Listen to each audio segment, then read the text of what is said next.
Like you mentioned at the beginning that you are an alien abductee. Can you talk about the abduction experiences? Sure. All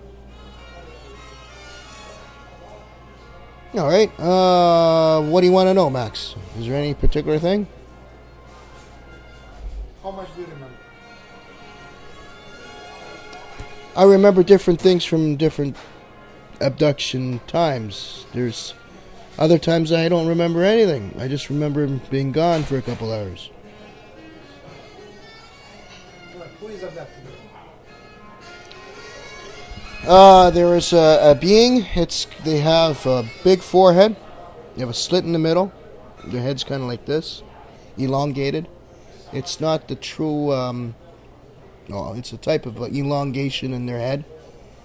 They got big heads. They're whitish beings, humanoid, and I don't know why they're abducting me. They're like analyzing me or something. It's like it's like I'm an animal in a zoo and they're looking at me, right? For what end, I don't know. That happened to me once. When I came back, it was a freaky experience. I was gone for about 45 minutes. And when I came back with vertigo. I was really dizzy. Inside, I knew something happened to me. It's like they took me, brought me back, and then I was stunned with dizziness and blindness, by the way. I went blind for about 2 minutes. I thought I was blind. And then my vision came, which was freaky.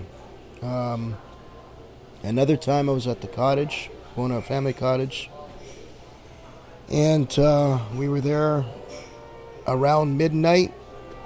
It's dark. It's up north, northern Ontario, and of course, as I drive into the place, I put my headlights of the car facing the door, so I can go out with my keys and open the door. And I was just about ready to go outside and open the door, with my family in the car, by the way, and that was all I remember. Blackout. Everybody in the car. Blackout. When I wake up, it's 2 hours later. Car lights are off, and I'm wondering why I'm outside. I'm in the car and I haven't got out yet. So I go start the car, and the car won't start. So I'm saying, okay, this is strange. This is fishy. I wake up my wife. I go, why are you sleeping? What happened? She goes, I don't know. Because you were supposed to go into the cottage. I said, yeah, I know. It's now 2 hours later and we're all sleeping. What happened? No one knew. To this day, I still don't know. But we have 2 hours of missing time. So I got some stuff like that, which hypnosis would be great to look at and find out what's going on there. Another experience, I was told to have this experience through a channeling session, where the ET said to me, would you like to go on a spaceship? I said, yes, I would love to go on a spaceship. So the ET told me, on this particular date, you're going to have your chance. So I said, okay, great. And I had my chance. I went. Now, when they tell you you're going to have an experience, that's all you know. You're going to have an experience. When I got to the spaceship, there was a problem. There was a problem with me. There was a problem with my health. Now, you got to understand, they're highly advanced human species, or highly advanced entities. So when I entered the spaceship, immediately I was declared sick bay. they took me in the sick bay. So I smoke, I drink, I do all these things, right? So they discovered there was a problem with my lungs. And so my whole entire UFO experience, I was stuck in sick bay, not really knowing what's going on. They kind of like put me out, and they were working on my lungs immediately. So maybe they did something good. Maybe I had a problem with my lungs, and they fixed it. Because when I came back, I was lying in bed in my, coming out of my dream state, and it felt like I was having a heart attack. I couldn't even get out of bed. It was like a heaviness in my heart. And breathing was very difficult. Well, that experience lasted for 1 week, and about 3 hours later I managed to go to hospital. And I spent about 72 hours in the hospital trying to get my breathing back to normal. So that was my my ET experience on the spaceship. But I thanked them because I think they did something to my lungs. And I thanked them from the bottom of my heart. So that was, I don't think that was an abduction experience. I think that was kind of an experience where we both willingly accepted to have the experience. And I'd like to do more, by the way. That's all, more or less, what I know. So talking about the religion, of course the main question is what is God? Even maybe higher level beings don't know what is God because it's really far above. But we would like to know as much as we can. We can like describe the structure of higher spiritual space as much as we can. So can you comment from all your experience and research? What's about? What's there? What's beyond the veil? Great question. What is God? I don't know. I've never met it or him or her. But at the same token, even though I'm not religious, I'm not an atheist. I believe there is something. What that something is, I don't know. And I believe many, many species of aliens don't know this question either. But we all know it's something. It's an it. It's a creation that created. But who's met him? Right? I don't know. I think on Earth, as far as religion goes, look at mythology.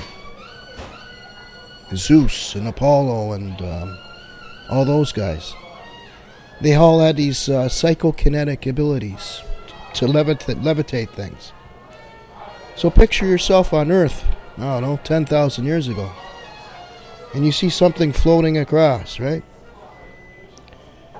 Maybe I would have considered, wow, that's God, right?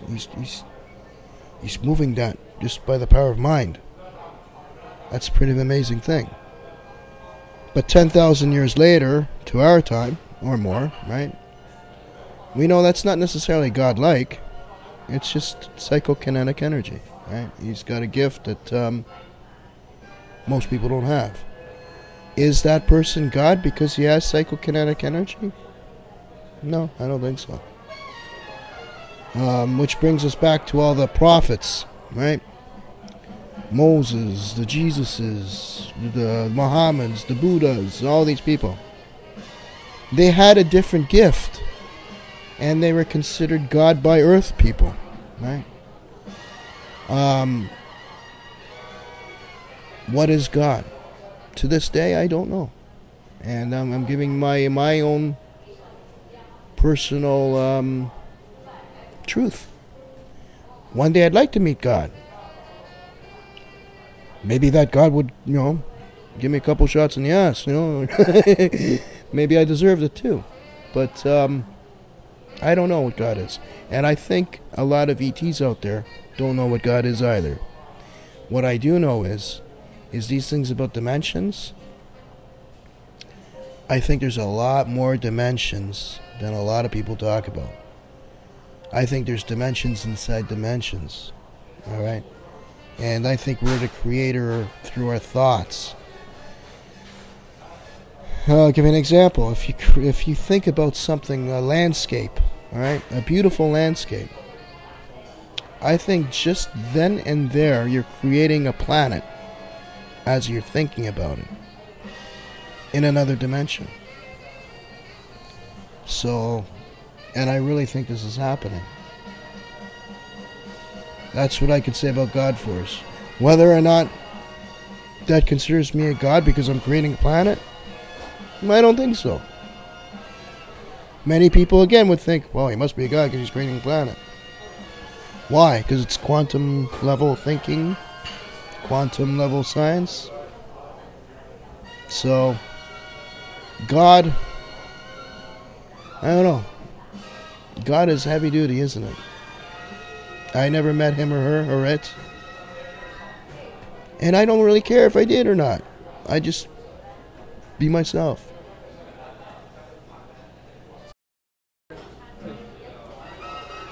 All right, another thing about God Force, right? Even the word God Force I don't like using. Well, let's look at it esoterically speaking. And we could combine dimensions in this too. Okay, so let's say you do a path working on a Sephiroth, right? You're going from one place to another place in another dimension, all right? There's a lot of things on the way that can happen, right? And that they're there for an experience.